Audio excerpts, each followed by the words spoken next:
क्या आप जानते हैं बचत क्या है? बचत पैसे की वो रकम है जो खर्च नहीं हुई है। उदाहरण के लिए मान लेते हैं कि आपके पिताजी खाने के लिए 5 किलो चावल खरीदते हैं, लेकिन आपके माँ को अपने पूरे परिवार के लिए हर दिन केवल 5 कप चावल पकाने की ज़रूरत है। तो वह इस अतिरिक्त चावल के साथ क्या करती है? वह इस अतिरिक्त चावल को फेंक नहीं देती है, बल्कि एक बड़े भंडार में जमा कर देती है ताकि वो रोज अपने इस्तेमाल के लिए ज़रूरत अनुसार चावल निकाल सके। तो इस तरह बचत एक बड़े कंटेनर खोजने और उसमें भविष्य के उपयोग के लिए अनाज, फल, सब्जियों, मांस सब संभाल के रखने जैसा है। चलो अब एक और उदाहरण देखते हैं। आपके माता पिता आपके जन्मदिन के लिए आपको नए कपड़े लाके देते हैं, तो क्या आप अपने जन्मदिन के खत्म होने पर उस कपड़े को फेंक देते हैं? नहीं, आप उस नए कपड़े को धोने और इस्त्री करने के बाद अपने दोस्त के जन्मदिन पर या किसी त्योहार पर पहन सकते हैं और तब तक ये कपड़े किसी अलमारी में संभाल कर रखते हैं। तो इस तरह बचत संचयन के बारे में और आगामी उपयोग के बारे में है।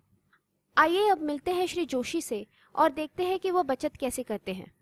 श्री जोशी एक अस्पताल में काम करते हैं जहां उनका मासिक वेतन 50,000 रुपये है। इसमें से अन्न, कपड़ा, मकान का किराया, टेलीफोन या मोबाइल बिल, बिजली और गैस का बिल, बच्चों की शिक्षा और दवाइयों का खर्च निकालने के बाद श्री जोशी के पास 20,500 रुपये बचते हैं। इस बचे हुए रकम को अवशिष्ट आय कहते हैं। तो क्या करते हैं श्री जोशी इस बचे हुए पैसे का? वो ये पैसे घर पर नहीं रख सकते, क्योंकि ये पैसा चोरी हो सकता है या आग से नष्ट हो सकता है या बाढ़ में बह सकता है। तो बस चावल के कंटेनर और कपड़ों की अलमारी की तरह श्री जोशी को इस बचे हुए पैसे को संभाल कर रखने और आगामी उपयोग करने के लिए एक सुरक्षित जगह की जरूरत है, और यह सुरक्षित जगह हो सकता है बैंक। श्री जोशी बैंक जाकर अपने बचाए हुए पैसे के बारे में बैंकर से मिलकर सलाह मांगते हैं, जिसके लिए बैंकर उन्हें बैंक के साथ बचत खाता खोलने का सुझाव देते हैं। इसके लिए बैंक में कम से कम 100 रुपये जमा करना आवश्यक है और इसके अलावा किसी भी प्रकार का पहचान पत्र या रोजगार पत्र देना जरूरी है।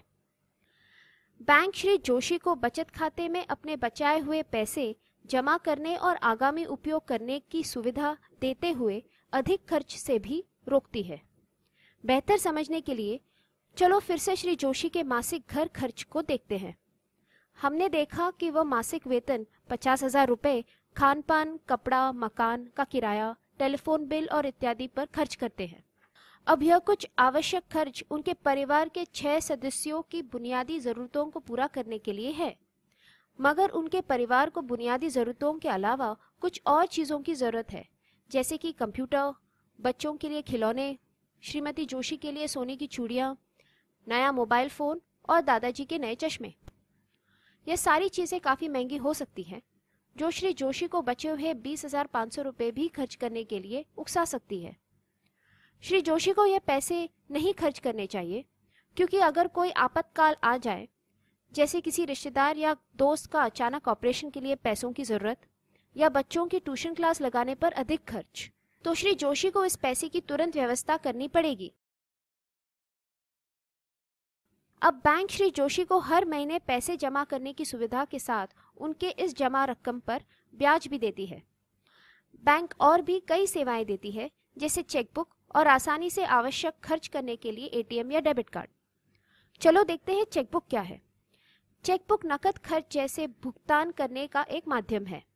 उदाहरण, श्री जोशी बिजली कंपनी को नकद के बदले चेक द्वारा बिजली के बिल का भुगतान कर सकते हैं, और इस तरह वो मकान का किराया, टेलीफोन या मोबाइल और इत्यादि बिल का भुगतान भी चेक से कर सकते हैं।